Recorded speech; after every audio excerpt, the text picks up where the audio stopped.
네, 이어서 17강의 무장투쟁, 무혈투쟁까지는 지금 방금 앞쪽에서 끝났고요.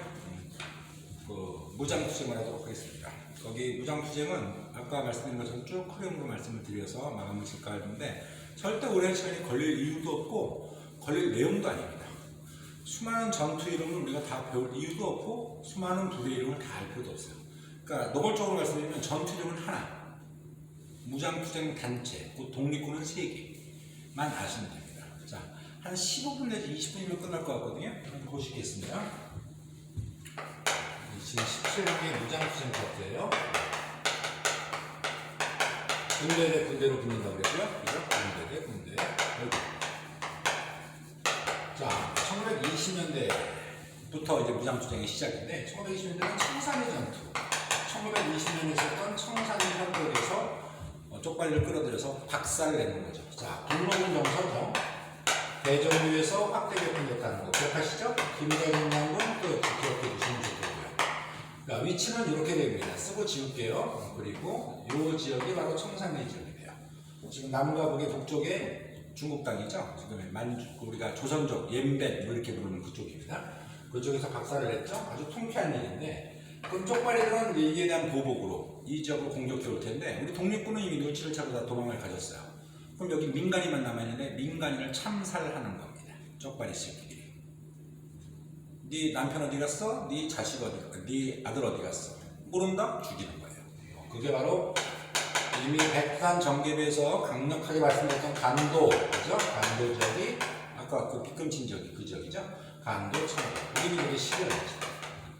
자, 그럼 우리는 재정비하기 위해서 그 지역에 있는 독립군이 사실 독립군 단체가 50여 개가 훌쩍 넘거든요. 그런 것이 지금 하나로 일사불란하게 통일된 모습은 없었던 거거든요. 근데 그런 것에 그 통합 움직임이 나옵니다. 그래서 하나로 뭉치면 좋으려면 그렇지 못하고 3개의 부대로 나누어지는데 뭐 그것도 애써 통합이라면 통합이겠죠. 부자들하는 게 3개예요. 정의부, 창의부, 신민부대 외우지 마세요. 부자들하는 거 3개라면 삼부 통합운동. 요건 이제 재정비라고 보시면 되겠습니다. 그런데 역시 쪽발리 쉐이들이 만주에 있는 아까 말씀드렸던 그 지역에 있는 우리 그 중국 애들한테 너 조선 출신들 독립군 잡아서 우리에게 넘기면, 우리 일본에게 넘기면 포상금을 주겠다. 결과적으로 돈으로 꼬시는 거죠. 우리 독립군을 탄압하기 위해서. 그런 협정에 사인을 해요. 그게 바로 미스야 협정입니다. 미스야. 이거는 우리나라 그 독립투쟁의 또 다른 시련이죠. 제 시련. 1920년대는 이것만 하시면 돼요. 물론 시험은 이런 순서를 물어보지도 않습니다. 순서를 물어보면 어렵잖아요. 그래서 청산리 전투가 20년대 있었다. 이거 기억해 두시고 가슴 아픈 이런 일이 있었다. 순서별이 아니라. 그래서 재정비하는 모습이 보였지만 또 다른 시련을 맞이하게 되었다. 이게 20년대 처음의 끝이에요. 자, 30년대 가볼게요. 이제 30년대 초반부터 이제 45년까지 쭉 적을 텐데 여기서 이제 무장투쟁이 끝나는 겁니다. 자, 30년대 초반에 제가 뭐가 있을까요? 쪽발리 애들이 일으킨 사건이 만주사변이죠. 결과적으로 뭐 쓰고 지울게요. 아이고. 이 지역을 쪽발리가 공격하는 겁니다. 여기는 원래 시민이었고, 그죠? 여기를 일본인들이 공격하는 거지. 그럼 여기 있었던 우리의 독립군들은 화들짝 놀라겠죠. 와, 얘네들이 본격적으로 공격을 해오는구나. 정말 후덜덜덜 거리는 거죠. 그럼 이 파란색으로 우리 독립군으로 해볼게요. 여기에 적어는 누는데 외우려고 하지도 마시고 그냥 이러는데 조선혁명군이라는 우리 무장투쟁 단체가 있었고 여기는 한국독립군이라는 무장투쟁 단체가 대표적으로 존립하고 있었어요. 여긴 지청천, 여긴 양세봉장. 몰라도 돼요. 그런데 이분들은 원래 쪽발리가 이렇게 우리를 식민지로 만들었던 경험이 있는 바 얘네들이 이쪽으로 공격할 줄도 알았을 거야. 그치? 그런데 중국 애들, 이 만주 쪽에 있는 중국 애들은 일본 애들이 자기네들을 공격할지는 차마 생각 못했던 거지. 그럼 이런 빨간색으로 그리는 멤버들이 중국 의용군, 중국 호로군, 얘네들이 바로 중국의 독립투쟁 단체예요. 일본에 맞서기 위한. 그럼 우리는 우리가 관할이다. 우리가 있는 지역, 우리 독립은 있는 지역을 공격하니까 우리도 준비 태세를 갖고 있는데 중국 애들도 중국을 공격하니까 얘네들 일본에 맞서려고 이런 부대가 만들어졌단 말이야. 그런데 지금 공공의 적은 누구예요? 쪽발이죠. 그러니까 이 두 분들이 뭉치는 모습이 나오는 거예요. 이렇게. 공동으로 쪽발에게 맞서는 거죠. 만주사령 때문에. 그러니까 이런 부대를 외울 필요 없고 현수령을 줄 걸 다 줘. 이런 걸 주고 이게 언제냐는 걸 물어봐요. 그리고 이런 노란색의 동그라미가 어떤 의미냐 그러면 한국과 중국의 연합작전이다. 한중연합작전이다. 이 말을 물어봐.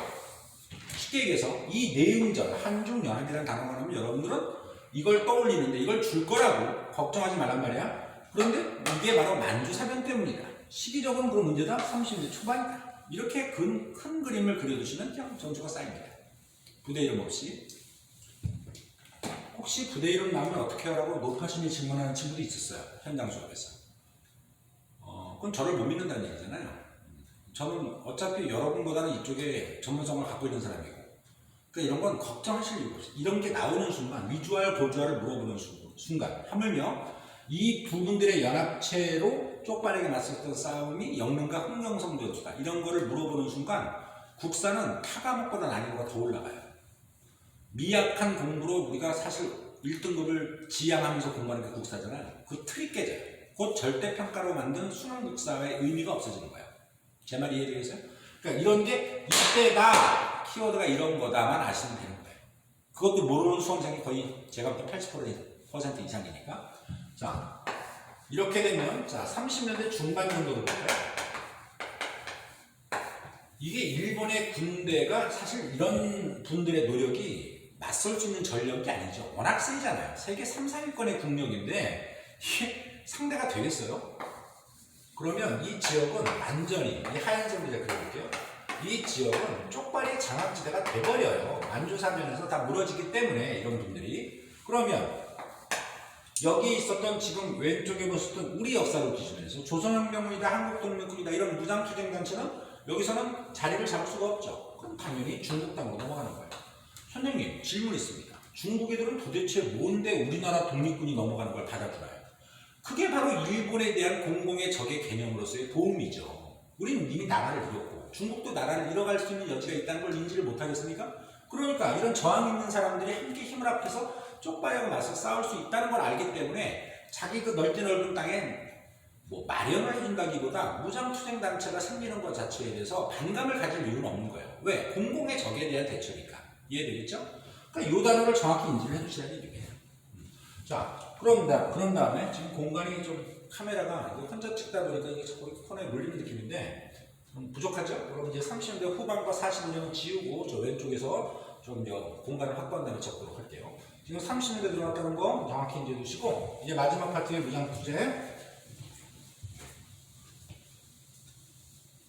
자, 1930년대 후반부터 45년까지 제가 그림으로 나타내고 있어요. 자, 이때 아시다시피 37년에 중일전쟁이 터뜨리죠.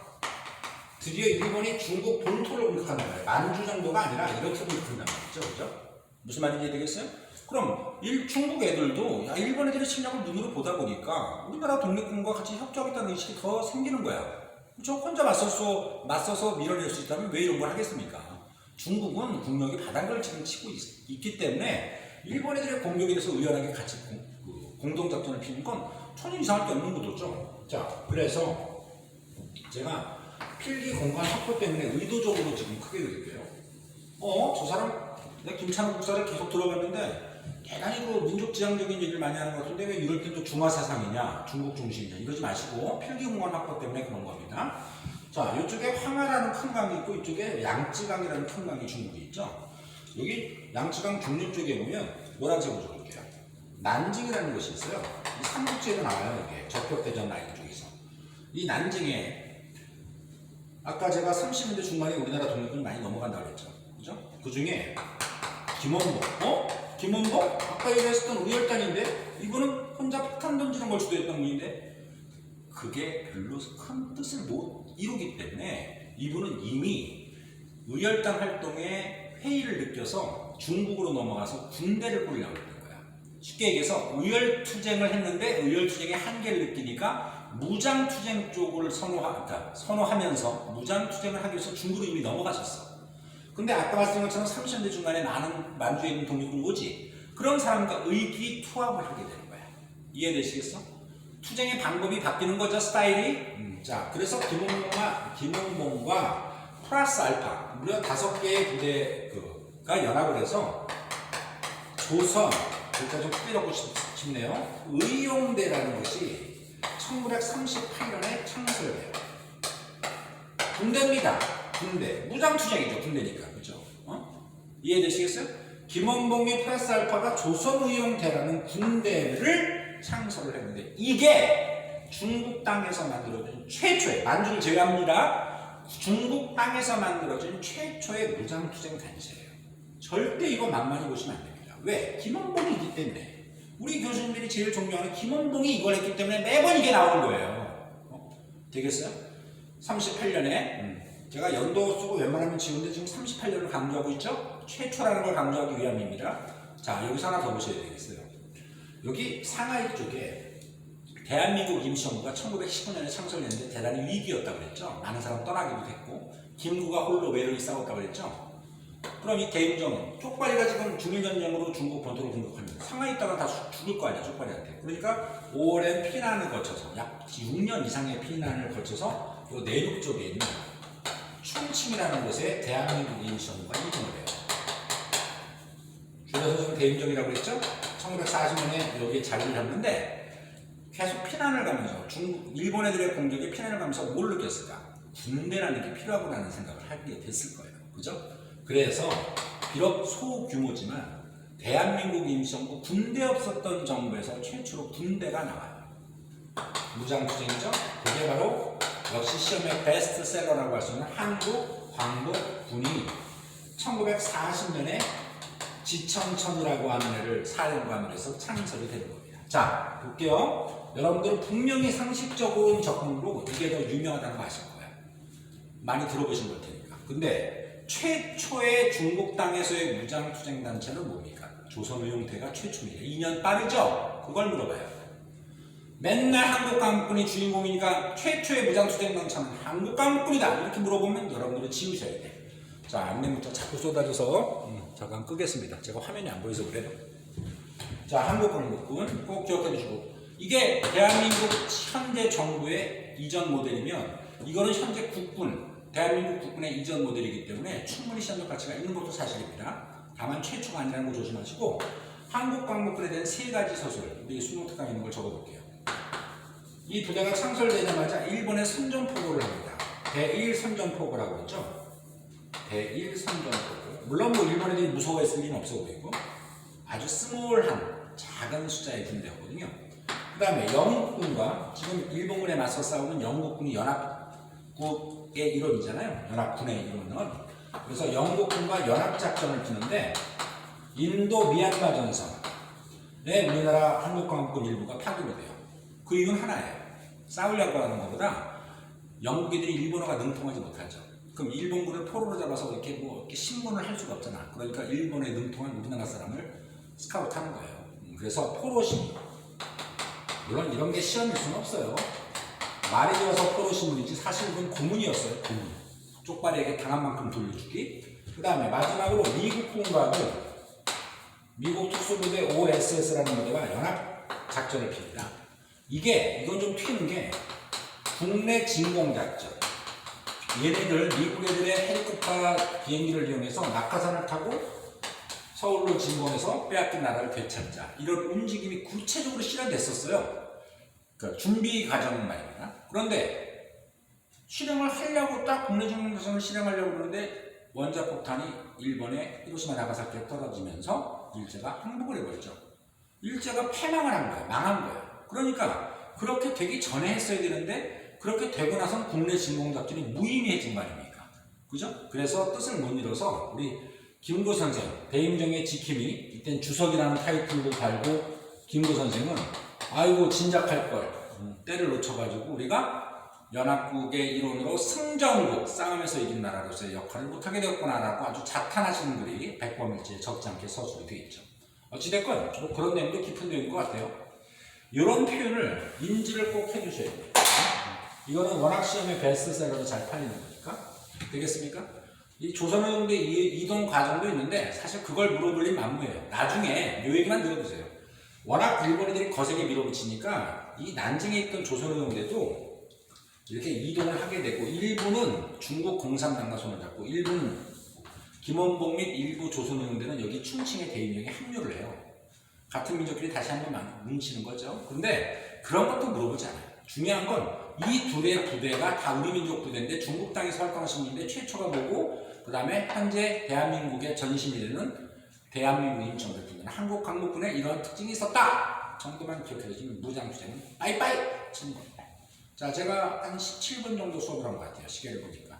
자, 무장투쟁 어려워요? 군대 이름 뭐 나왔어요? 북로군 영사. 군대 이름 뭐 나왔어요? 여기서. 예, 제가 아까 그거 외우지 말랬잖아. 한국광복군 조선의용대.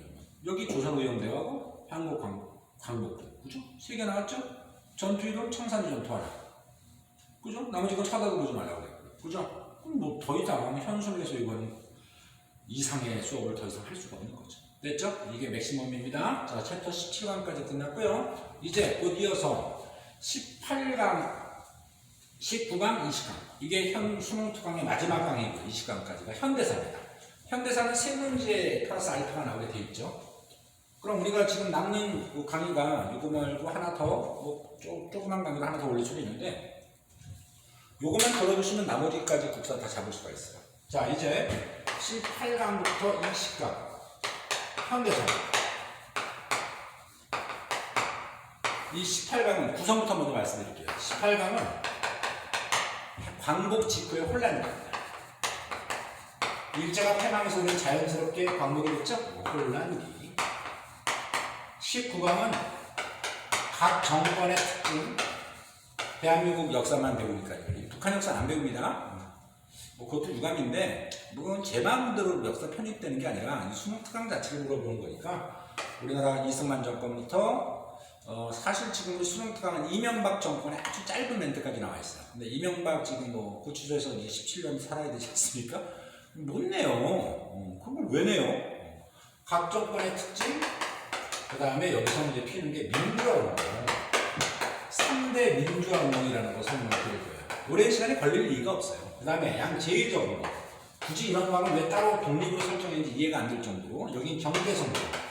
자, 우리가 지하자원이 턱없이 부족한, 기름 한 방울 안 하는 나라에서 이 정도까지 세계 11위권까지 올라간 거, 10위권, 11위권 왔다 갔다 하는데, 요 경제성장의 어떤 그 능력치 이런 거 보여주고, 그 다음에 통일 파트인데 통일 정책, 이게 이전에는 정말 어려웠어요.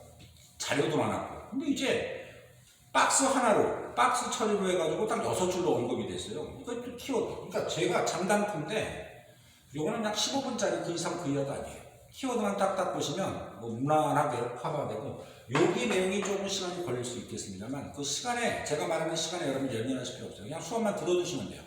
굳이 뭐 필기한다고 여러분들 너저분하게 주변을 어지럽힐 필요도 없고, 이러다가 12일, 3일 후에 시험 보시면 그냥 뭐야? 내가 너는 왜 국사 시간에 먼저 엎어져 잤지? 모르는 게 많다고? 이게 스스로 자탄하게 되실 겁니다. 자, 그러면 18강 보도록 할게요. 18강을 마감을 질 수가 있을 것 같은데, 지금 이게 카메라가 약간 좀 기우는 느낌인데, 제가 괜히 손을 댔다가 여러분들이 원래 더 혼란스러울까봐 그건 못하겠고, 글자 크기가 좀 작아 보이죠? 그럴 것 같아요. 제가 지금 화면에 보는데. 그냥 수업에 집중하시는 걸로 카메라를 치고 조금 더 글자 크기를 세게 적어보겠습니다. 자, 18강 광복 직후의 혼란. 현대사예요. 한 문제 나오게 되어 있고요. 지금 제가 창피한 얘기를 좀 해볼게요. 말을 뭐 무조건 미화시키는 게 역사는 아니니까.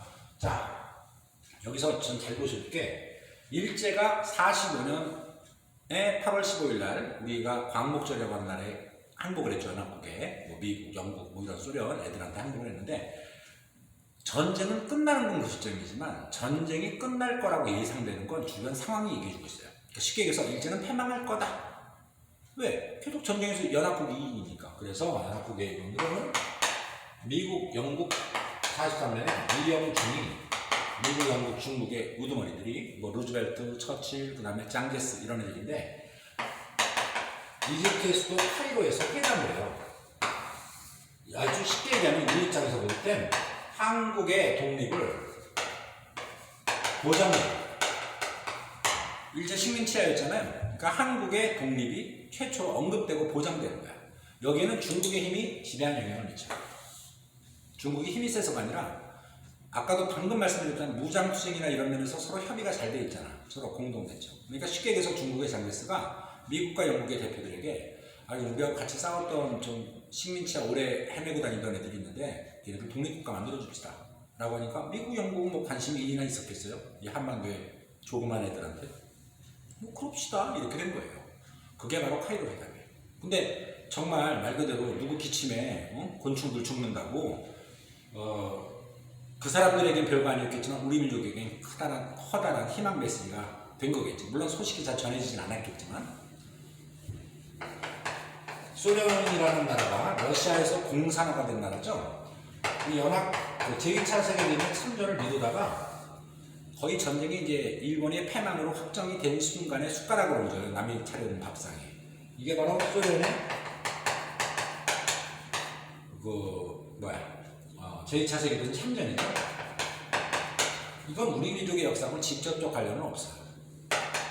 포츠담 선언이라고 요건 좀 얘기가 다릅니다. 요거는 역시 미영국 세 나라가 모인 건데 이 중국이 들어가면 꼭 우리나라의 독립이 언급된다는 거 기억해 두시면 좀 도움이 되겠어요. 한국 독립을 이게 지금 시간이 45년이 됐거든요. 그러니까 또 제2차 한반도에 있는 나라의 독립을 재보자는 거예요. 자, 다시 제자죠? 재보자. 그러니까 우리 민족과 관련된 이 강대국들의 모임체는 뭐 중국이 강대국이면 좀 이상한 얘기이지만 카이로 회담과 포츠담 선언이 핵심이고 요 사이에 소련군의 연합국 일원으로서의 참전이 있었다. 제가 이게 광복과 관련된 해방사, 광복 직후에 혼란기에 왜 들어가야 되느냐? 의문점이 생길 거 아니에요. 우리 책에 있긴 하지만 강대국들은 우리나라의 독립을 어찌됐건 자기 입으로 보장을 했습니다. 또 다시 재보장됐습니다. 그럼 그거에 대한 이행 과정을 거쳐야지 강대국의 면이 쓰겠죠. 그죠? 그래서 이런 구도에서 일제가 패망하니까 어떤 일이 생기는가 봅시다. 45년 8월 15일 날 조국이 광복했습니다.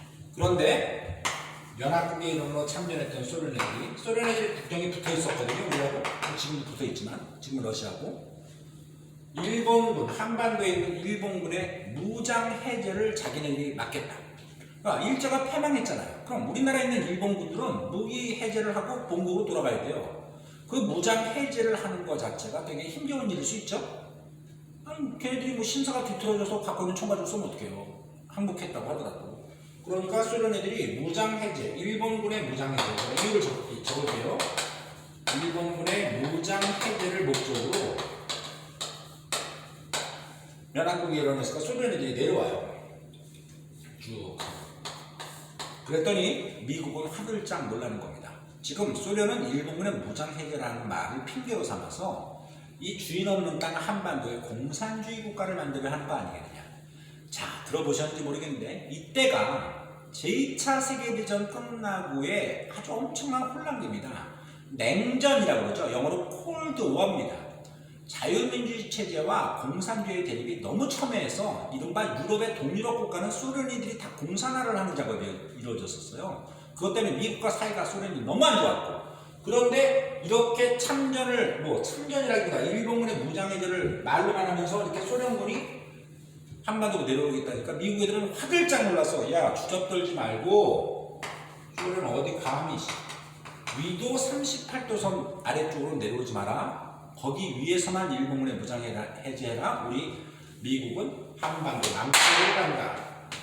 38도선이나 이 아래쪽은 자기네들이 무장해제를 하겠다는 거지. 그래서 우리는 독립돼서 대한민국이 만세로 길거리 나왔는데 조상들이 갑자기 우리 생각이 1도 반영 안 된 상태에서 위도 38도선으로 조국이 분단된 거야. 물론 정부는 없죠. 국가는 없어요. 왜? 식민지가 36년 지나다가 광복을 맞이한 거지 정부가 어디 있습니까? 그죠? 가뜩이나 정신없는데 위도 38도 순으로 분할 점령됐다 이런 얘기 되니까 사람들이 망연자실하는 거지. 뭐야? 이래서 힘이 없으면 안 되는 거예요.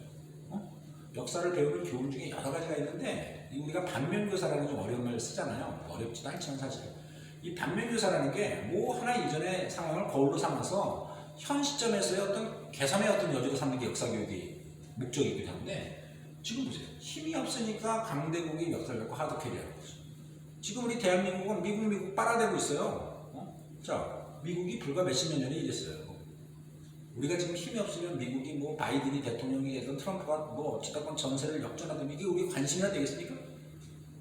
우리가 힘이 있으니까. 근데 미국만큼은 아니니까. 지금도 이렇게 비교 우위와 힘의 균형이 이렇게 한쪽으로 몰려있잖아요. 미국 쪽이. 그죠? 근데 우리 또 해바라기처럼 뭐 미국, 바이든 뭐 이러면서, 그지? 남의 나라 선거 이렇게 관심 많아. 힘이 없으니까. 그죠?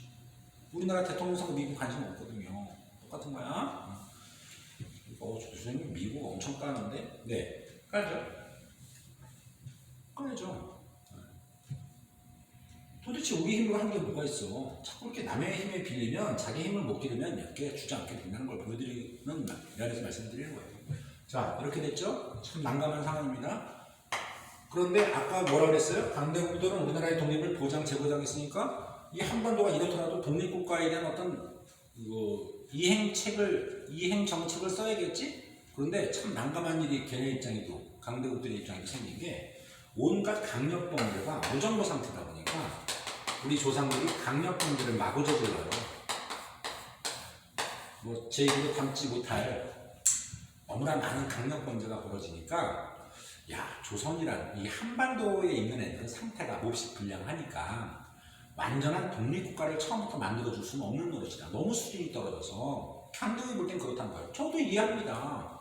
아니 뭐가 상태가 좋아야지 독립국가를 만들어주지. 이건 뭐 맨날 양아치들이 범죄만 일으키고 있는 아베교환인데 여기서 무슨 독립국가냐. 정책을 바꾸자. 아, 이 안내 문자 정말 돌아버릴 것 같네요. 다시 한번 드리겠습니다. 그래서 이 자기네들이 약속을 했고 입으로 떠벌렸으니까 뭔가 이런 상황에 변수는 생겼고, 그래서 모스크바에서 45년 12월에 한 4개월 지났어요. 광복 이후에. 물론 뭐 많은 독립투사들은 우리나라로 귀국을 한 상태고, 12월에 모스크바에서 세 나라의 외무장관들이 모여서 모스크바 삼상회의를 개최해요. 많이 들어보셨죠? 공부 쥐뿔도 안 하시는 분도 한 번씩은 들어봤을 거예요. 왜? 시험 잘 나오니까요. 이 모스크바 삼상회의는 말 그대로 뭐의 미행 과정이라는 걸 기억하셔야 돼. 카이로 포츠담 선언의 이행 과정이라고 좋게 보시는 게 맞는 거예요. 그 이행 과정. 신애들이 떠벌린 말을 걷어가기 위해서, 이행하기 위해서 취지가 좋아요. 우리처럼 힘없는 나라도 아닌, 그죠? 해방 직후에 혼란을 겪은 사람에겐 정말 희망 메시지 던져주는 거라 좋은 뜻이거든. 그런데 여기서 또 이렇게 회의의 결과가 이렇게 나왔어. 지금 상태가 안 좋아서 한반도의 완전한 독립국가는 아직 시기상조인 듯. 그래서 한반도에 임시정부 만든다. 임시정부 수립한다. 임시가 중요한 거야. 임시. 말 그대로 신생아가 태어났는데 건강한 애가 아니라 몸이 좀 부실하다. 그럼 인큐베이터라는 곳에 들어가서 몸을 좀 정비하고 엄마 품을 안겠죠? 그런 단계라고 보시면 돼요. 지금 사실 우리가 싸지던 똥이니까 뭐 이것도 나쁜 거 아니야. 나쁜 게 아니라 고마운 거라니까. 자꾸 이걸 이상하게 생각하더라고. 자, 그리고 마침 지금 아까 왼쪽에서 말씀드린 것처럼 미국과 소련이 한반도에 있으니 그 미국과 소련이 미국과 소련의 앞자를 따서 공동위원회를 개최해서 이것을 도와라. 임시정부 수립을, 미소 공동위원회는 임시정부 수립을 도와라. 이렇게 결정을 한 거예요. 그러니까 취지가 좋죠. 우리에게 너무 고마운 일이에요. 어떻게 보면. 그런데 단서 조항으로 영어로 if not, 영어로 unless. 멀티태스킹 제대로 되네요. 그죠? 1, 2항이 제대로 이루어지지 않는다면 어쩔 수 없이 얘네들 수준이 너무 떨어지는 관계로 최고 5년간, 길면 5년 동안 강대국들이 맡아 길러주는 타가소처럼 신탁 통치를 시행하겠다. 이렇게 얘기했어요. 여기까지가 모스크바 삼상회의 내용이거든요. 근데 잘 봐요. 제가 시간을 많이 할애하는 이유가 있습니다. 여러분들이 언어 이해력이 떨어지시는 분들을 이런 거 그냥 무슨 키워드만 외워서 시험장 들어가는데 이거는 그렇게 될 수 있는 파트가 아니라서 내가 아까 어렵다고 한 거예요. 이렇게가 본질이고 이거는 서브죠. 메인이면 서브죠. 잘 되면 안 될 수 있는 안 가는 거죠. 그런데 우리나라의 비언론사가 그렇게만 얘기할게요. 쥐뿔도 모르는 기레기들이 이런 자극적인 단어만 보인 거지. 그래서 이렇게 보도해요. B사가 언론사가 5년간 식민지배 다시 시작. 36년 일제 강점기를 막 벗어나는 사람 입장에 기레기들이 5년간 식민지배가 또 시작된다라고 이렇게 보도를 잘못된 보도죠. 오보. 혹은 가짜뉴스 생각하셔도 되겠다. 이렇게 때려버리니까 전국적으로 무슨 일이 벌어지겠어요? 그럼요. 더 깊은 얘기 안 합니다. 전국적으로 그 기사만 믿는 거죠. 신탁통치 반대. 신탁통치를 식민지배라고 잘못 인식한 언론사의 보도 때문에 신탁통치 반대. 신탁통치 반대를 두 음절로 줄이면 뭘까? 반탁이라고 주는데요. 반탁운동이 전개가 돼요. 그러니까 잘못된 기사 때문에 잘못된 움직임이 나오는 거지. 이제나 저제나 모든 언론사의 직원들이 다 쓰레기는 아니겠지만 우리가 기레기란 단어가 왜 나왔는지 정말 좀 고민 좀 해봐야 돼요. 언론고시 패스에서 들어간 사람들이 이런 식으로 말도 안 되는 기사를 실으면서 국민들을 흥분케 합니다. 그러니까 이 모스크바 삼상에 참석했던 사람들은 이 한반도의 이 움직임을 듣고 나서 놀라는 거야. 저희들 왜 저래? 이 얘네들이 뻥탕지를 친 건데, 그치? 참 분위기가 골 때려집니다. 어찌됐건 여러분들 자, 정리할게. 모스크바 삼상에는 뭐의 이행 과정이야? 카이로 포츠담섬의 이행 과정이야. 1번, 2번 너무 좋은 거야. 고마운 일인데 단서 조항이 안 됐을 때 이 프나스로 들어간 요 내용을 잘못 보도한 것 때문에 사람들은 신탁통치를 무조건 싫어하게 되는 말이지. 되겠어요? 대단히 혼란기죠? 자, 마저 이어갈게요. 우리가 쓸 수 있는 공간이 현장 속보다는 적기 때문에 다시 왼쪽을 지어가겠습니다. 그때 수업 잘 이해하세요? 이해가 안 되나 보다.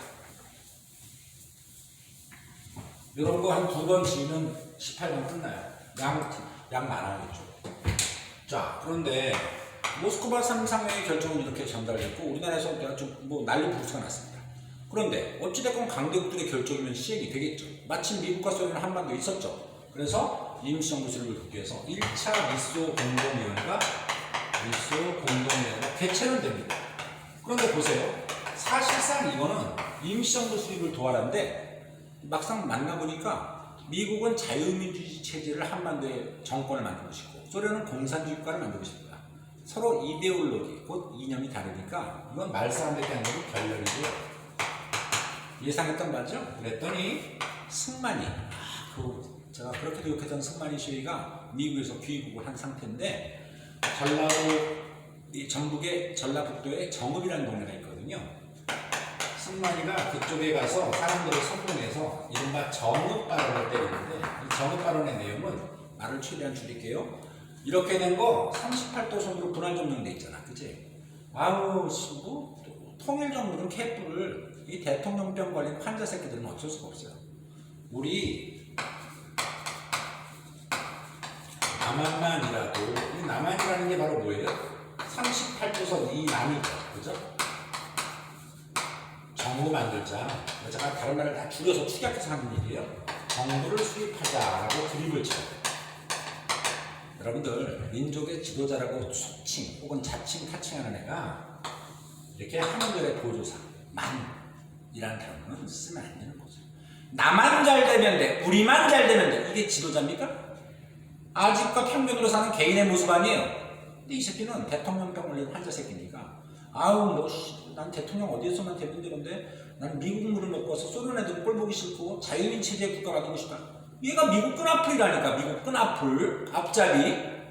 이건 말도 안 되는 드립을 치는 거야. 참 버러지 한 번 버러지 정말 바뀌기 힘들어요. 그죠? 이게 어떻게 이거.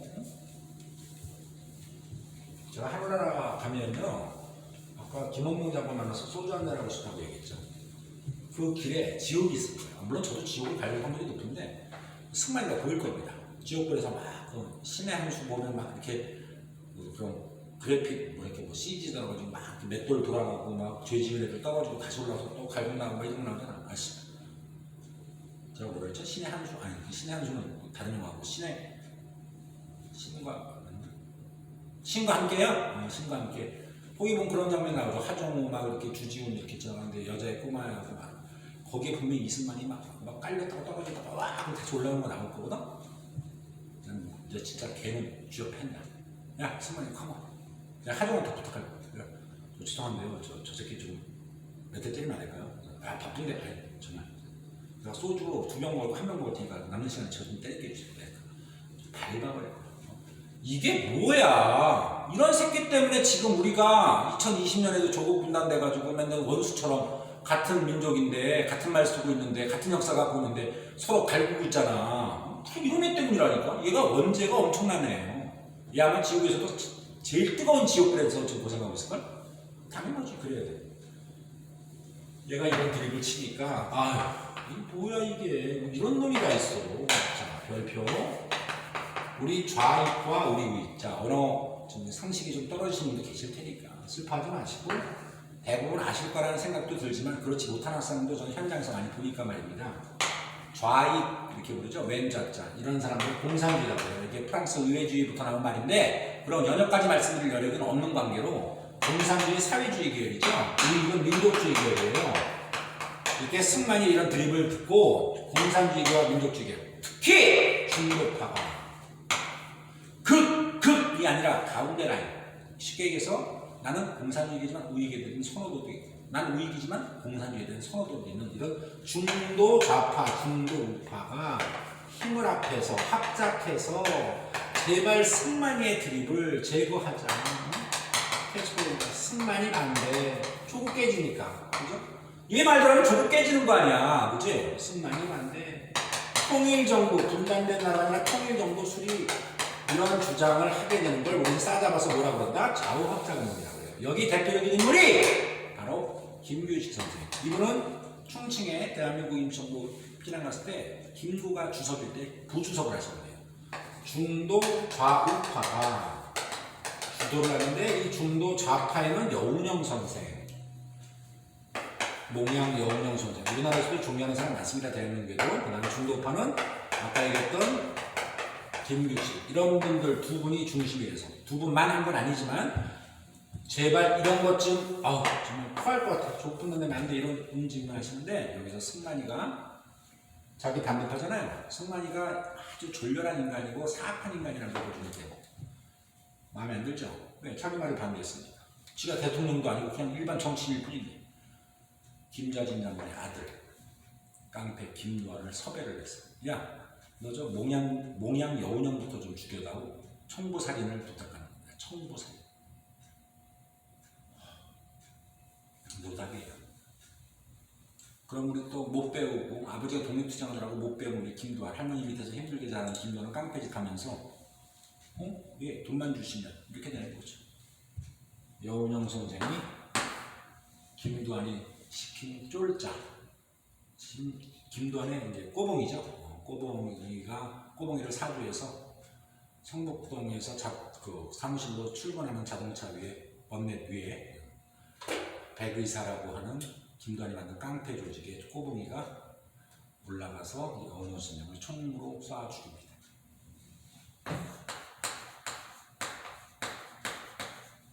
자, 이런 좋은 뜻이 누가 봐도 박수 받아 마땅한 거죠? 결과적으로 실현이 못 돼요. 왜? 축의 한 분이 돌아가시면 축이 무너지는 거잖아. 축이 없는데 뭘 할 수 있겠어?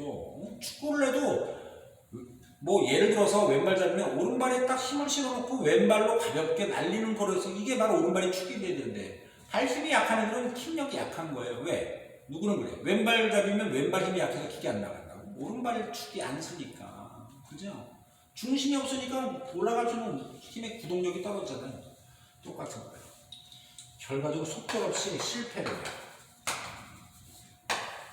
물론 이 좌우합작 운동에서는 좌우합작 7원칙 발표 이런 것도 나오는데 이분들이 7가지 원칙을 발표했거든? 근데 그것도 어려운 시험이나 가능한 거지 좌우합작이란 단어가 나오면 바로 타이밍 6대만 아시는 문제 푸는 거잖아요. 수준 있게도 안 나온다니까. 그런데 이분들이 실패하는데 2차 미소 공인은 모스크바 상상의 얘기처럼 열렸어요. 공동위원회 미소 공동회는 모스크바 상상 얘기가 워낙 결정력이 있었던 것이니까. 하지만 미국과 소련은 자신의 이익을 대변하다가 결과적으로 뜻은 문제고 결렬도 됐죠. 순서 한번 쭉 가볍게 이러면서 보시고요. 그랬더니 자 여기서 이제 모스크바 삼성에 의해서 결정된 건 하나도 이루어지는 게 없네요. 그랬더니 미국이 이 한반도 문제를, 한반도가 화살을 팔리잖아요. 한반도 문제를 유엔에 상정합니다. 국제연맹에 상정. 어떡할까요? 이러면서. 여러분 제가 하나 팁을 드릴게요. 유엔은 본부가 어디 있어요? 유엔의 본부. 무조건 좋은 건 세계평화의 핵심인 제네바입니까? 스위스? 이건 뉴욕에 있습니다. 뉴욕. 그럼 결과적으로 왠지 미국이 한반도 문제를 본부가 있는 뉴욕, 미국으로 끌어들인 건 왠지 자기에게 유리하게 돌아가겠거나 하려는 의도가 있다는 게 보이시죠? 역시 미국들 머리 쓰는 거 보면 얍삽해요. 여기서 어떻게 결정된지 아세요? 인구비례에 따른 국회의원 총선거를 한반도 땅에서 실시를 한다. 국회의원을 뽑자는 얘기예요. 그럼 국회의원은 국회를 구성할 테고 그 국회에서는 헌법을 개정하겠죠. 그럼 그 헌법에 의거한 정부를 수립하자. 정부를 수립해라. 이렇게 주장하는 겁니다. 자, 언어 이해력. 자, 여기서 뭐가 이상해요? 지금도 그렇지만 남쪽과 북쪽은 대한민국과 북한은 인구 차이가 현저합니다. 2배 가까이 우리가 많죠. 아래쪽이. 그럼 여기서 인구 비례에 따른 국회의원을 뽑자 그러면 어떻게 되는 건가? 당연한 거야. 인구가 적은 쪽은 국회의원 수가 적게 나와. 자, 쓰고 지울 테니까 이거 한번 보자. 위로 38도 나눠줬지. 여기는 인구가 2배니까 여기 예를 들어서 100명의 국회의원이 나오면 이 스타일에 따르면 여기 200명, 2배니까 200명이 나오고 100명, 200명이 만들어서 300명의 국회를 만들면 국회에 300명, 국회 구성하면 무조건 자유민주 체제 미국의 입김이 강한 법이 나오게 돼 있지. 이걸 미국은 노린 거야. 그래서 인구 비례에 따른 국회의원 총선거. 그래서 이렇게 하자는 얘기인데 이걸 소련 애들이 바보 애들만 집합돼 있나? 소련 애들이 똑똑하죠. 핵무기 제일 먼저 만든 건 사실 소련이라고 얘기하더라고요. 뭐 나중에 모르겠고. 그러니까 소련 애들은 이 결정을 거부하는 거야. 소련은 거부. 근데 소련은 한 유엔 안전보장 이사국의 한 나라일 뿐이지 전체를 대변하지 못하니까 실제 유엔 임시위원단이 한반도에 와서 인구를 조사를 했어요. 대한민국이라는 나라가 없죠. 한반도 남부 쪽을 조사하고 북쪽으로 판문점을 통해서 넘어가려고 했더니 소련 애들이 거부하는 거야. 들어오지 마! 니네들 미국하고 짜고 치는 모습이잖아. 그럼 실제 인구 조사하러 왔던 우리나라에 왔던 사람들은 미국에 유엔에 돌아가서 뭐라고 왔다고 했어. 북쪽은 인구 조사 못했고요. 한반도 남부 38도선 아래서만 조사했어요. 그랬더니 유엔에서는 어떻게 결정한 거라? 아야 부창 머리 아팠어. 그럼 선거 가는 지역. 이게 바로 뭐겠어? 인구가 조사된 지역이지. 그지? 바로 38도선 아래라는 얘기야. 38도선 이남 아래쪽에서만 총선거를 실시하겠다라고 최종 결정된 거야. 실시 결정. 그게 바로 벌써 시간이 지나 48년 5월 10일 날 국회의원 총선거를 하겠다라고 최종 결정했어요. 유엔의 결정. 이제 이렇게 되면 어떻게 되지? 진짜 우리나라는 분단되는 거야. 그치? 맞지? 왜? 유엔 결정이잖아. 전 세계 강대국들의 집합체야. 지금 우리나라도 유엔 가입돼 있지만 지금은 제 말 이해되겠어요? 오. 그러니까 이것 때문에 48년 5월 10일 날 총선거가 때려치면 우리나라는 정말 자꾸 나라란 말씀은 안 돼요. 우리 민족은 분단이 되는구나라는 걸 그런 사실에 접하니까 사람들이 멘붕이 오겠지. 이때 제주 지역에서 벌써 48년인데 4월 3일날 대규모 항쟁이 벌어져요. 내용인즉슨 50총선거 반대야. 왜? 이렇게는 조국은 분단되는 거니까. 근데 이걸 아직 정부가 없는데 미국 군발이들이 우리 한반도 남부를 장악하고 있잖아요. 야, 우리 미국의 결정이자 유엔의 결정인데 왜 니네들이 반대? 그러면서 제주 지역의 사람이 4분의 1이 죽고 다쳐요. 다치는 게 아니라 실종이 돼요. 그러니까 쉽게 얘기해서 친구 4명 중에 1명이 없어지는 거예요. 미군정, 미국 군발이들, 아까 무장해냈던 났던 애들 있잖아요. 하기 중장, 아놀드 소장 이런 시위들이 미국 군발이 정치 세력들이 과잉 일하면서 수많은 사람들이 죽고 다쳐요. 제주 지역이 늘 이게 압제와 폭거에 대해서 항거하는 의식이 제일 강한 지역이죠. 우리 민족 역사에서. 여러분들 3.1초 항쟁 기억해보세요. 끝까지 싸웠잖아. 한파두리에서 몽골 그 강한 애들하고 끝까지 싸웠어. 삼별초는. 근데 그 삼별초 앤드 플러스 제주도민들이 저 끝까지 남았거든. 이런 거지. 의로운 곳이 있어요. 제가 불의스러운 지역을 따로 말씀드리진 않겠지만 왠지 얼굴에 우리 민낯이 드러나서 뭐 지역적인 어떤 특징인 것 같진 않으니까 제주적은 압도적인 것이에요. 저는 그래서 제주도를 사랑해요. 뭐 한 달 살이, 뭐 경치가 좋아서, 뭐 돌고래 점핑하는 거 볼 수 있어. 그럼 패드립은 치지 않겠습니다. 그렇게 해서 가는 분도 있겠지만 저의 마음은 그렇지 않다는 거죠. 아름다운 건 저도 아니까, 눈이 있으니까. 근데 여기 보면 역사가 실려져 있어요. 이게 제주 4.3 항쟁 그 기념공원이 하나 리조트 바로 앞에 있는데 거기 한번 가보세요. 정말 어떻게 이분들이 항구했는지 보면 흑백사진으로 눈물 납니다. 진짜. 아유, 짜잔 쉐이드로 봐. 미국 싫어하는 이유가 있지. 뭐 제가 소련은 좋아하겠어요? 자우지가 안 돼. 조국 분난다면 안 돼. 그랬더니 니네들 왜 반대? 그래서 과연 대답하는 거야. 자, 그럼 들어서 그런 것도 있습니다. 그래서